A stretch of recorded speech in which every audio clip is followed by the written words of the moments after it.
अमोल कीर्तीकर यांच्या प्रचारासाठी शिवसेना उद्धव बाळासाहेब ठाकरे पक्षाचे पक्षप्रमुख उद्धव ठाकरे हे थोड्याच वेळात बाईक रॅलीमध्ये सहभागी होतात। आपण पाहतोय की अंधेरी पूर्वमध्ये सगळे शिवसैनिक जे आहेत जमलेले आपल्याला पाहायला मिळतात। उद्धव ठाकरे हे सुद्धा बाईक रॅलीमध्ये अगदी थोड्याच वेळात सहभागी होणार आहेत। अमोल कीर्तीकर यांच्या प्रचारासाठी आज उद्धव ठाकरे या संपूर्ण परिसरामध्ये आपली बाईक रॅली करत रोड शो जो आहे तो करणार आहेत। आज प्रचाराचा शेवटचा दिवस आहे, 6 वाजेपर्यंत आपला प्रचार जो आहे तो करता येणार। आपण पाहतोय की महिला शिवसैनिक जे आहेत त्या सुद्धा मोठ्या संख्येने या ठिकाणी जमले आपल्याला पाहायला मिळतात।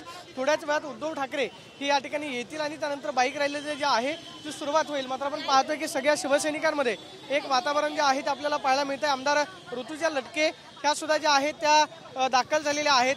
ऋतुजाताई, आज प्रचाराचा शेवटचा दिवस आहे, कसं सगळ्या मतदारसंघांमधलं वातावरण पाहायला मिळतं? सगळीकडचं वातावरण खूप छान आहे आणि अंधेरी पूर्व जो माझा मतदारसंघ आहे तिकडे तर पहिलाच मशाल पेटलेली आहे। त्यामुळे तुम्हाला हे वातावरण बघून तुम्हाला म्हणजे तुम्हाला समजत असेल की कसं हवा म्हणजे इकडची हवा किंवा वारे कसे वाहत आहेत ते। मतदारसंघातून अमोल कीर्तीकरांना किती मतांचं लीड असेल? ओएसिस फर्टिलिटीच्या तज्ञांनी IVF उपचार पद्धतीद्वारे 1 लाखांहून अधिक जोडप्यांना मातृत्व प्राप्तीचा आनंद दिला आहे। मोफत अपॉइंटमेंट बुक करण्यासाठी आजच संपर्क साधा। मला वाटतं म्हणजे माझ्या वेळेला ऑपोजिशन नव्हतं, पण लटके साहेब होते तेव्हा जे लीड मिळायचं त्यापेक्षा 100% जास्तच लीड इथे मिळेल। उद्धव ठाकरे यांच्यावरती सातत्याने विरोधी पक्षाकडून टीका केली जाते। उद्धव ठाकरेंनी हिंदुत्व सोडले किंवा मुस्लिम मतांसाठी ते लांगून चालन करताय असं देवेंद्र फडणवीस सातत्याने आरोप करतायत। कालच्या मोदी आणि राज ठाकरेंच्या सभेचा काय परिणाम इथं पाहायला नाही मिळणार आणि हिंदुत्व सोडलं म्हणजे नक्की हिंदुत्वाची परिभाषा मला वाटतं की विरोधकांना माहित नाही की हिंदुत्वाची परिभाषा काय आहे।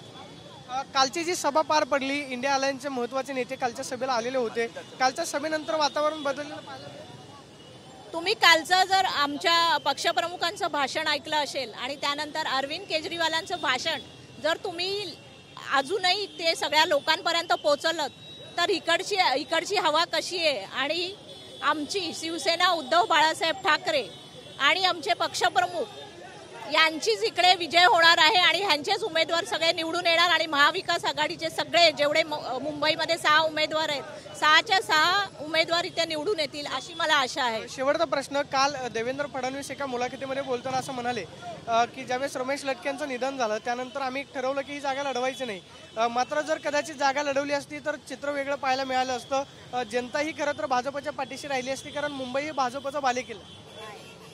मला हे जर त्यांनी उमेदवारच नको द्यायला पाहिजे होतं ना तेव्हा, आणि दिला आणि त्यानंतर जे नोटाला मी तेव्हाही म्हणाले की नोटाला जे मतदान झालं ते बीजेपीचं मतदान झालं, म्हणजे त्यांनीच आवाहन केलेलं होतं नोटा। मला तरी असं वाटतं, माझं वाक्य हेच राहिलं की नोटाला मतदान म्हणजे बीजेपीला मतदान माझ्या वेळेला। अमोल कीर्तीकरांचा विजय निश्चित आहे, निश्चित 100%। पाहतोय की अमोल कीर्तीकर चांगल्या मताने विजय होतील अशी प्रतिक्रिया आमदार ऋतुजा लटके यांनी दिलेली आहे। आणि आपण पाहतोय की सगळे शिवसैनिक जे आहेत त्या ठिकाणी जमायला सुरुवात झाली। कॅमेरा पर्सन अभिजित पिसे, सुनील प्रदीप कापसे, TV9 मराठी, मुंबई।